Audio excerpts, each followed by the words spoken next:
네, 환영합니다.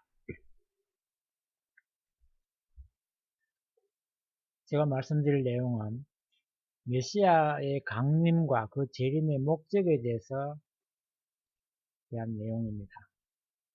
메시아란 말은 히브리 말로 기름 부음을 받은 사람이란 뜻인데 특히 왕을 의미합니다. 이스라엘 선민들은 선지자들의 예언에 의하여 장차 이스라엘의 구세주를 왕으로 보내마고 하신 하나님의 말씀을 믿고 있었으니 이것이 이스라엘의 메시아 사상입니다. 이러한 메시아로 오셨던 분이 바로 예수 그리스도이신데, 이 그리스도는 메시아와 같은 뜻의 헬라어로서 보통 구세주로 통합니다. 메시아는 하나님의 구원 섭리의 목적을 이루시기 위하여 오셔야 하는 것입니다. 하나님의 창조 목적은 먼저 지상에 천국이 건설됨으로써 이루어지게 되어 있었습니다. 그러나 인간의 타락으로 말미암아 지상 지옥이 이루어졌습니다. 그 후 하나님은 이것을 복귀하시려는 섭리를 거듭해 내려오셨습니다. 따라서 인류 역사는 복귀 섭리 역사이기 때문에 이 역사의 목적은 지상 천국을 복귀하려는 데 있습니다. 먼저 십자가에 의한 구원 섭리에 대해서 말씀을 드리겠습니다. 메시아로 강림하셨던 예수님의 목적은 타락 인간을 완전히 구원하시려는 데 있었던 것이므로 결국 복귀 섭리의 목적을 이루시려는 데 있었습니다. 그러므로 예수님은 천국을 이루셔야 했으며 따라서 지상 천국을 먼저 이루셔야 했었습니다. 예수님이 제자들에게 하늘에 계신 너희 아버지의 온전하신 것 같이 너희도 온전하라고 하신 말씀은 창조 목적을 완성한 인간으로 복귀되어서 천국인이 되라는 말씀이었습니다. 창조 목적을 완성한 인간은 그러면 무엇인가와 창조 목적을 완성한 인간으로 복귀되어 완전하게 된 사람은 어떠할 것인가에 대해서 말씀을 드리겠습니다. 이러한 인간은 하나님과 일체가 되어 그의 심정을 체휼함으로써 신성을 갖게 되어 하나님과 불가분의 생활을 하게 되는 것입니다. 둘째는 원죄가 없으므로 다시 속죄할 필요가 없고 따라서 구주가 필요 없게 되며 기도나 신앙의 생활도 또한 필요 없게 됩니다. 세 번째는 원죄 없는 선의 자녀를 번식하게 되며 그 자손들에게도 속죄를 위한 구주가 필요 없게 됩니다. 십자가의 대속으로 인해서 구원 섭리가 그러면 완성되었는가 하는 것입니다. 그러면 십자가의 대속으로 인하여 모든 성도들이 창조 본성을 복귀함으로써 지상 천국을 이루게 되었는가를 알아봅시다. 첫째, 인류 역사 이래 아무리 잘 믿는 성도라 할지라도 하나님과 일체 불가분의 생활을 한 사람은 하나도 없습니다. 속죄가 필요 없고 기도나 신앙생활을 하지 않아도 되는 성도는 하나도 없습니다. 아무리 잘 믿는 부모라 할지라도 자식에게 여전히 원죄를 유전하고 있습니다. 그것은 십자가에 의한 속죄가 원죄를 완전히 청산하지 못하였으며 따라서 창조 본성을 완전히 복귀하지 못하였다는 사실을 말해주고 있는 것입니다. 예수님은 십자가의 대속으로서 메시아로 강림하셨던 목적을 완전히 이룰 수 없다는 것을 아셨기 때문에 그 뜻을 완성하시려고 재림하실 것을 약속하셨던 것입니다. 그럼 십자가의 대속으로 인하여 구원 섭리가 완성되었는가 하는 한계에 대해서 말씀을 드리려고 합니다. 그러면 십자가의 대속으로 인해 모든 성도들이 창조 본성을 완성함으로써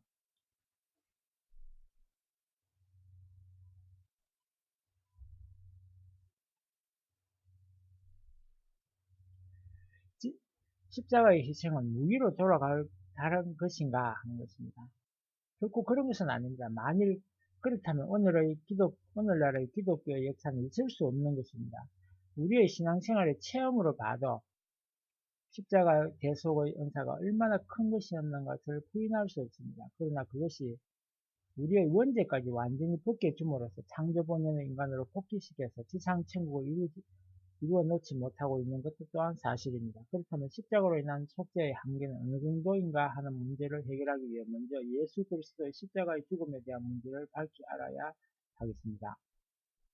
예수님의 십자가의 죽음은 어떠했는가 하는 것입니다. 첫째, 성도들의 은행을 보아서 예수님의 죽음을 붕괴하고 서러워한 내용과 유대인들의 무지를 또 불신을 통분한 것을 내용을 살펴보면 먼저 성경사에 나타난 사도들의 은행을 중심 삼고 예수님의 십자가의 죽음이 당연한 것이었던가 하는 것을 알아보도록 하자는 것입니다. 사도들이 공통적으로 예수님의 죽음을 억울하게 여김으로써 붕괴하고 서러워했습니다. 그리고 예수님을 십자가에 내준 유대인들의 무지와 불신을 통분히 여겼으며 그들의 행위를 폐역 무도한 것으로 여겨 저주하였습니다.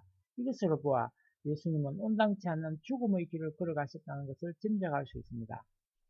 그리고 하나님의 섭리를 보았어도 하나님은 아브라함의 후손에서 이스라엘 선민을 부르시어 보호 육성하시고 때로는 고난과 시련으로서 인도하셨습니다. 그리고 많은 선지자들을 보내시어 위로하시며 장차 메시아를 보낼 것을 굳게 약속하셨습니다. 성막과 성전을 지음으로써 메시아를 맞이할 준비를 하게 하시고 동방박사 시몬, 안나, 세례요한을 보내시어 메시아의 탄생과 그의 현현을 널리 증거하셨습니다. 하나님이 위대한 세례요한까지 보내시어 예수님을 메시아로 증거하게 하셨던 것은 유대인으로 하여금 예수님을 믿게 하기 위함이었던 것입니다. 따라서 하나님의 뜻대로 살아야 할 이스라엘은 그를 메시아로 믿어야만 했었습니다. 이스라엘이 예수님을 십자가의 죽음 길에 내준 것은 그들이 하나님의 뜻을 반하여 예수님을 메시아로 믿지 못했기 때문입니다. 따라서 예수님께서 십자가의 죽음 길을 가시기 위하여 오신 것이 아니었다는 것을 알아야 합니다.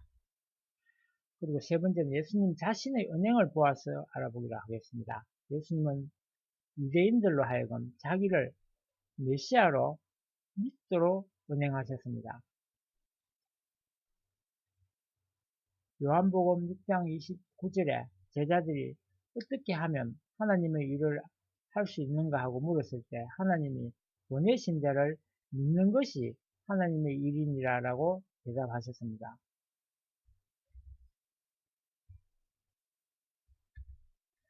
그리고 누가복음 19장 41절에서 44절을 보면 예수님은 또 유대인들의 배신 행위를 가슴 아프게 생각하시고 호소할 곳이 없어 성을 바라보시고 우시면서 하나님이 2000년 동안이나 애쓰시며 사랑으로 이끌어온 이스라엘 선민은 두말할 것도 없고 이 성마저 돌 하나도 돌 위에 남겨지지 않을 정도로 멸망해 버리고 말 것이라고 저주하셨습니다.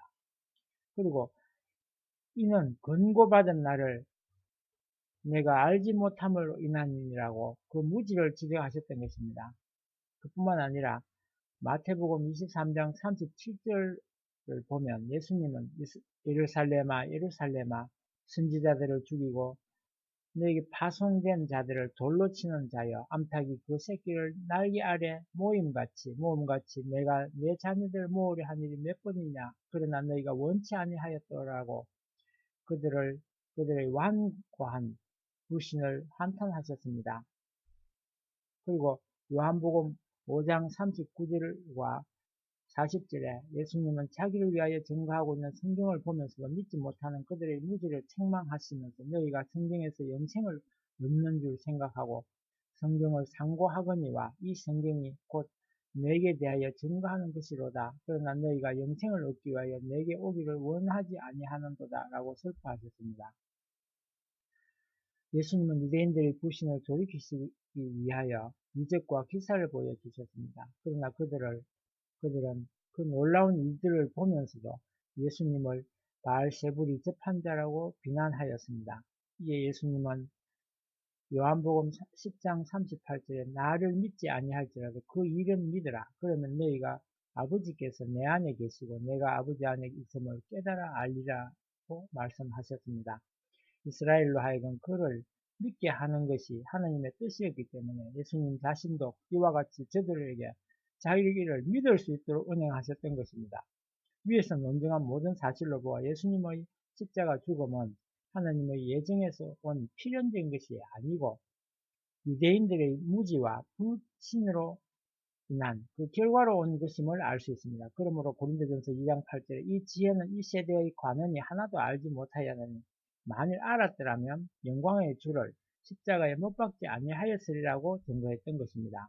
만일 예수님의 십자가 노정이 하나님의 예정이었다면 예수님은 무엇 때문에 할만하면 그 죽음의 잔을 명쾌해달라고 3번씩이나 기도를 올리셨을 것인가 하는 것입니다. 그것은 인간이 타락된 이후에 4000년 동안 하나님께서 이루시려고 애쓰셨던 지상천국이 유대인들의 불신으로 말미암아 이루어지지 않고 예수님이 재림하실 때까지 고난의 역사가 그대로 연장되리라는 것을 잘 알고 계셨기 때문입니다. 예수님이 예언하신 대로 그가 돌아가신 후 이스라엘 선민이 쇠망한 것을 보아도 예수님은 유대인들의 불신으로 말미암아서 십자가에 돌아가셨던 것을 알 수 있습니다. 이사야 9장 6절 이하에 한 아이가 우리에게 낳고 한 아들을 우리에게 주신 바 되었으되 그 어깨에는 정사를 메었고 그 이름은 기묘자라 모사라 전능하신 하나님이라 영존하시는 아버지라 평강의 왕이라 할 것입니다. 그 정사와 평강의 두함이 무궁하며 또 다윗의 위에 앉아서 그 나라를 굳게 세우고 지금 이후 영원토록 공평과 정의로 그것을 보존하실 것이라. 만군의 여호와의 열심히 이를 이루시리라고 예수님이 다윗 왕의 위를 가지고 오셔서 영원히 멸하지 않을 왕국을 세우실 것을 예언하셨습니다. 그러므로 예수님이 잉태될 때에도 천사가 마리아에게 나타나서 보라, 너희가 수태하여 아들을 낳으리니 그 이름을 예수라 하라. 주 하나님께서 그 조상 다윗의 위를 저에게 주시리니 영원히 야곱의 집에 왕노릇 하실 것이며 그 나라가 무궁하리라고 말씀을 전하였던 것입니다. 네 번째, 유대민족의 쇠망과 성도들의 고난으로 보아서 십자가 노정은 예수님의 예정이 하나님의 예정이 아니었다는 것을 알 수 있습니다. 하나님이 아브라함으로부터 이스라엘 선민을 불러 2000년간이나 고난 가운데 이끌어 나오신 것은 예수님을 메시아로 보내서 영원한 왕국을 이루시기 위함이었습니다. 그러나 예수님이 십자가에 돌아가신 유대인들은 선민의 자격을 잃어버리고 질이 멸렬하여 오늘날에 이르기까지 민족적인 학대를 받아 나왔습니다. 이것은 메시아를 살해함으로써 구원 섭리의 목적을 이루시지 못하게 하였던 그 범죄에 대한 벌이었습니다. 예수님이 수많은 성도들이 당하여 온 십자가의 고난도 예수님을 살해한 연대적인 범죄에 대한 형벌이었습니다. 네 번째, 십자가의 대속으로 인한 구원의 한계와 예수님의 재림의 목적에 대해서 말씀을 드리겠습니다. 예수님이 십자가로 돌아가시지 않았다면 예수님은 영육 양면의 구원 섭리를 완수하셨을 것입니다. 그리하여 그는 영원토록 소멸되지 않는 지상천국을 건설하였을 것입니다. 하나님은 인간을 창조하실 때 흙으로 육신을 창조하시고 거기에 생기를 불어넣어 생명이 되게 하셨습니다. 이와 같이 영과 육으로 창조된 인간이므로 타락도 역시 영육 아울러 된 것이었습니다. 따라서 구원도 영적 구원과 육적 구원을 아울러 하셨어야 되는 것입니다. 그러므로 예수님이 이 구원 섭리를 완수하시기 위하여는 영적 구원과 육적 구원을 아울러 완성하셨어야 되었습니다. 유대인들이 예수님을 불신하여 십자가에 내주었으므로 그 육신은 사탄의 침범을 당하여 살해되었습니다. 그러므로 예수님을 믿어 그와 한 몸을 이룬 신도들의 육신도 사탄의 침범을 당하게 되어 육적 구원을 완성할 수 없게 되었습니다. 예수님의 십자가의 속죄로서는 아담으로부터 내려오는 혈통적인 원죄가 청산되지 않았기 때문에 아무리 잘 믿는 성도라 할지라도 원죄 있는 자식을 낳게 되는 것입니다.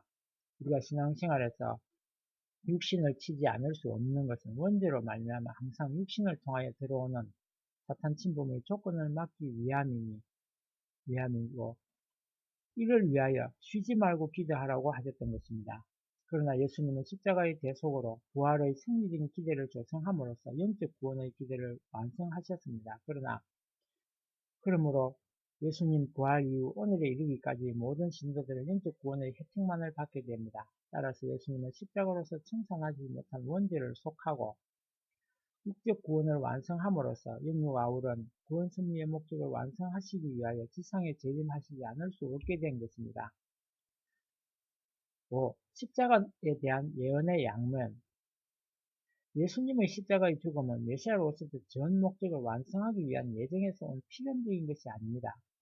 이사야 53장에 그가 십자가의 고난을 당하실 것으로 예언되어 있습니다.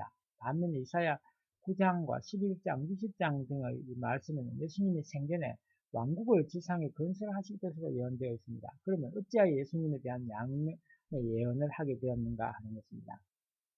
하나님은 인간을 창조하실 때 인간 자신이 책임 분담을 완수함으로써만 완성할 수 있도록 창조하셨습니다. 그런데 실제에 있어서 인간 시조는 책임 분담을 다하지 못하고 타락되었습니다. 이와 같이 인간은 하나님의 뜻대로 자기의 책임 분담을 완수할 수도 있었던 것이지만 반대로 뜻에 반하여 완수하지 못하게 될 수도 있었습니다.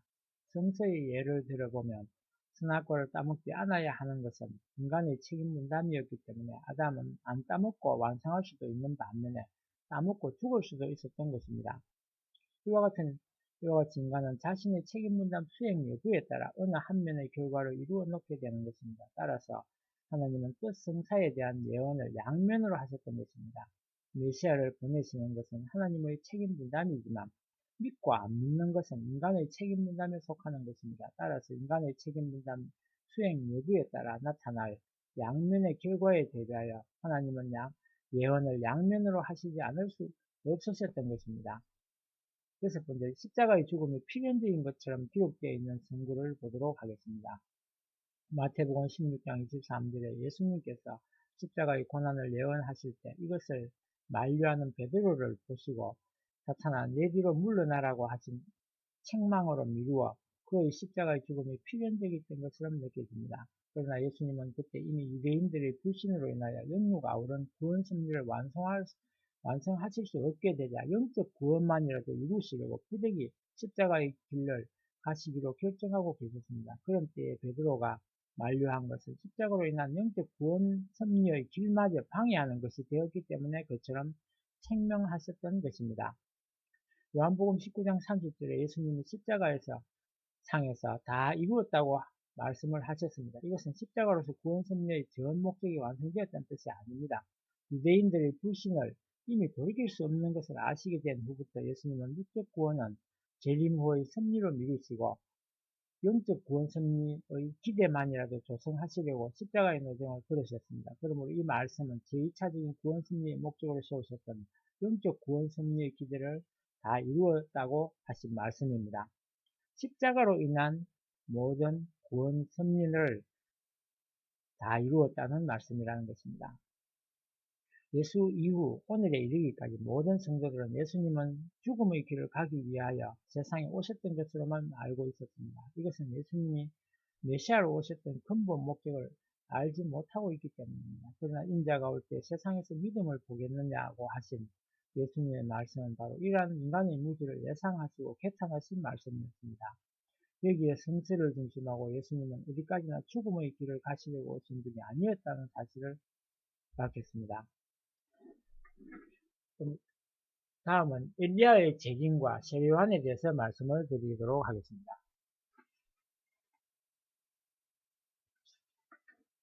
엘리야가 재림하리라는 것은 이미 말라기 선지자가 예언했던 바였습니다. 그리고 세례요한이 바로 재림한 엘리야라고 하는 것은 예수님의 증언이었습니다. 엘리야의 재림을 중심한 유대인들의 심적 동향을 살펴보면 하나님께서 특별 선지 엘리야를 보내시어 갈멜산에서 바알신을 멸하신 것은 성전 이상 실현의 뜻을 가로막는 사탄을 멸하시기 위함이었습니다. 그러나 엘리야가 그의 천적인 사명을 이루지 못하고 성천하였기 때문에 메시아를 막기 위하여 사탄을 분립해가는 오정에 다시 사탄이 병행하게 되었다 하는 것을 예언했던 것입니다. 그러므로 예수님의 실제 성전 이상이 이루어지기 위하여는 이에 앞서 엘리야가 지상에서 다 이루지 못하고 간 사탄 분립의 사명을 개성 완수하게 하는 섭리가 있지 않으면 아니 됩니다. 이에 의하여 선지자 말라기는 엘리야가 재림해야 할 것을 예언했던 것입니다. 선지자들의 예언을 믿고 있던 유대인들의 간곡한 소망은 메시아의 강림이었습니다. 그러나 그에 못지않게 그들이 갈망해 왔던 것은 엘리야의 재림이었습니다. 그것은 하나님이 말라기 선지자를 통하여 메시아의 강림에 앞서 엘리야를 보내마고 약속을 분명히 하셨기 때문입니다.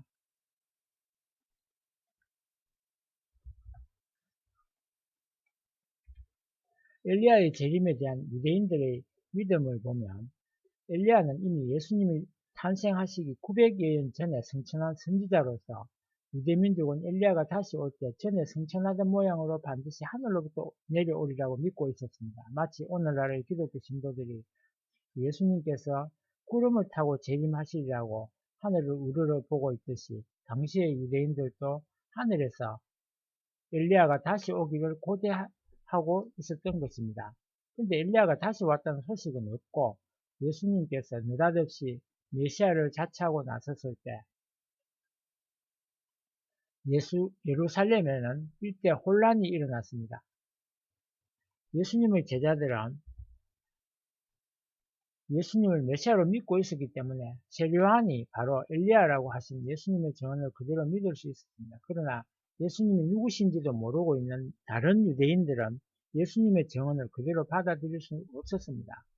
예수님은 세례요한을 가리켜서 엘리야라고 하셨고, 이와 반대로 장본인인 세례요한은 이미 이 사실을 부인하여 버렸으니 유대 민족은 누구의 말을 고지 듣고 따라갈 수 있었을 것인가 하는 것입니다. 그것은 당시 유대인들의 눈에 예수님과 세례요한 두 분 가운데 누가 더 믿을 수 있는 인물로 비춰졌던가 하는데 따라서 좌우될 문제였습니다.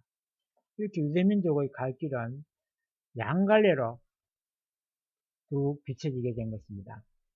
예수님은 빈천한 목수의 가정에서 성장한 배우지 못한 청년이었습니다. 이러한 청년이 일어나 안식일을 범하였으며 율법을 폐하는 사람으로 알려지게 되었습니다. 어부를 불러 제자를 삼았으며 세리와 창기와 죄인들과 함께 먹고 마셨고 자기를 하나님과 동등한 입장에 세우셨습니다. 당시 유대인들의 눈에 비친 예수님은 결코 믿을 수 있는 존재가 아니었습니다.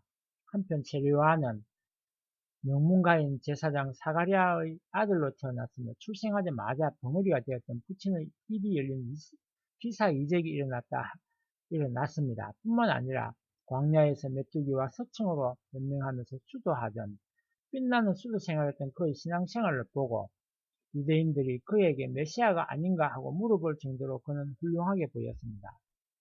그 당시의 사정을 놓고 예수님과 세례요한의 모습을 비교해 볼 때 유대인들은 세례요한의 말을 더 믿지 않을 수 없었던 것입니다. 따라서 예수님의 증언은 메시아로 자처하기 위한 일종의 위정이 되고 말았기 때문에 예수님은 망언자로 몰릴 수밖에 없었습니다. 이러한 견지에서 볼 때 아직 엘리야가 오지 않았기 때문에 엘리야가 온 다음에야 메시아가 오시리라고 한 하나님의 예언을 저버릴 수 없었던 유대인들은 부득이 예수님을 불신하는 길을 택할 수밖에 없었던 것입니다. 세례요한의 불신을 좀 더 살펴보면 당시 제사장이나 전 유대인들이 세례요한을 숭상하고 존경하던 마음은 그를 메시아로 생각하는 데까지 이르렀습니다. 따라서 세례요한이 자기를 엘리야라고 하는 것을 선포하고 나섰더라면 전 유대인들은 이러한 증언을 믿게 되어 예수님 앞으로 나왔을 것임에 틀림없습니다. 그러나 끝내 자기는 엘리야가 아니라고 주장한 세례요한의 하나님의 승리에 대한 무지는 유대인들이 예수님 앞으로 나아갈 수 없었던 주요한 원인이 되었던 것입니다. 하나님은 예수님이 메시아라는 것을 세례요한에게 직접 교시하셨고 세례요한 자신도 또 그렇게 증거하였습니다. 한편 요한복음 1장 23절에 자기는 그의 길을 곱게 하기 위한 사명을 가지고 왔다고 말하였고 요한복음 3장 28절에는 자신이 그리스도에 앞서 보내심을 받은 자임을 음명한 기록이 있습니다. 그러므로 세례요한은 응당 자기가 엘리야라고 하는 사실을 스스로의 지혜로서 알아야 할 것이었습니다. 세례요한이 예수님에게 세례를 주고 증거함으로써 그의 증거자로서의 사명은 다 끝났습니다. 그 이후에는 그 앞에 하나의 제자의 입장에서 모시고 섬겨야 할 것이었습니다. 그러나 요한복음 3장 30절에 세례요한이 그는 흥하여야 하겠고 나는 쉬어야 하리라고 말하였듯이 그는 예수님과 흥망성쇠의 운명을 같이 하지 않았습니다. 세례요한은 그 중심이 하늘편에 있었을 때는 예수님을 메시아로 알고 증거하였습니다. 그러나 그에게서 영적인 역사가 끊어지고 인간 세례요한으로 돌아오게 되자 그의 무지는 예수님에 대한 불신을 자아내게 하였던 것입니다. 예수님의 모든 은행은 인간 세례요한의 눈에 하나같이 이해할 수 없는 것으로 비춰질 뿐 아니라 예수님을 메시아로 믿을 수 없었기 때문에 자기의 제자들을 예수님께 보내어 오실 그이가 당신이 오니까 우리가 다른 일을 기다려오릴까라고 질문하였습니다. 예수님은 새삼스럽게 자기가 바로 메시아라는 대답을 하시지 않았습니다. 너희가 가서 듣고 보는 것을 요한에게 고하되 소경이 보며 안전뱅이가 걸으며 문둥이가 깨끗함을 받으며 주먹거리가 되려며 죽은 자가 살아나며 가난한 자에게 복음이 전파된다라고 하라고 완곡한 대답을 하셨습니다. 예수님은 새삼스럽게 자기가 바로 메시아라는 대답을 하시지 않았습니다. 예수님의 새로운 심정은 드디어 누구든지 나로 인하여 실족하지 않는다는 복이 있도다 라고 하는 심판의 말씀을 토하시고 말았습니다. 제교하는 당시 유대인들이 메시아라고 생각할 정도로 훌륭한 사람이었습니다. 그러나 아무리 그러한 사람이라 할지라도 자기로 인하여 실족하는 무슨 복이 있느냐라고 하시는 말씀입니다.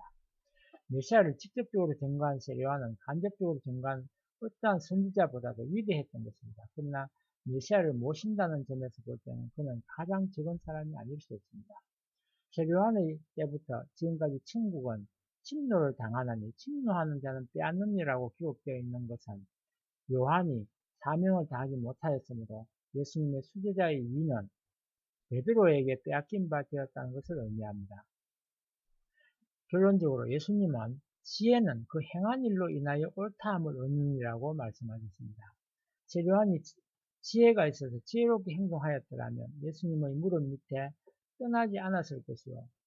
그의 행적은 영원히 의로서 남아질 것이었습니다. 그러나 불행히도 그는 무지하였기 때문에 자신은 물론이었니와 유대인들이 예수님 앞으로 나아가는 길마저 막아버리고 말았던 것입니다. 이로써 예수님이 십자가의 죽음을 길을 가게 된 큰 요인이 세례요한에게 있었다는 것을 알게 되었습니다. 그럼 세례요한이 엘리야가 된 이유에 대해서 알려드리도록 하겠습니다. 엘리야가 지상에서 다하지 못한 사명을 개성 완성하기 위하여 세례요한이 왔었습니다. 그는 누가복음 1장 17절에 기록된 대로 엘리야의 심령과 능력으로 주 앞에 가서 아비의 마음을 자식에게 거스리는 자를 의인의 설기에 돌아오게 하고 주를 위하여 세운 백성을 예배하기 위하여 출생한 인물이었습니다. 그렇기 때문에 그는 사명적인 입장에서 엘리야의 책임자가 되는 것입니다. 마지막으로 성서를 대하는 우리의 태도에 대해서 말씀을 드리겠습니다. 예수 이후 오늘에 이르기까지 이러한 천적인 비밀을 밝힌 사람은 하나도 없었습니다. 이것은 세례요한을 무조건 위대한 선지자라고 단정하는 입장에서만 성서를 보아왔던 까닭입니다. 우리는 인습적인 신앙 관념과 고루한 신앙 태도를 단연히 버려야 하는 것입니다.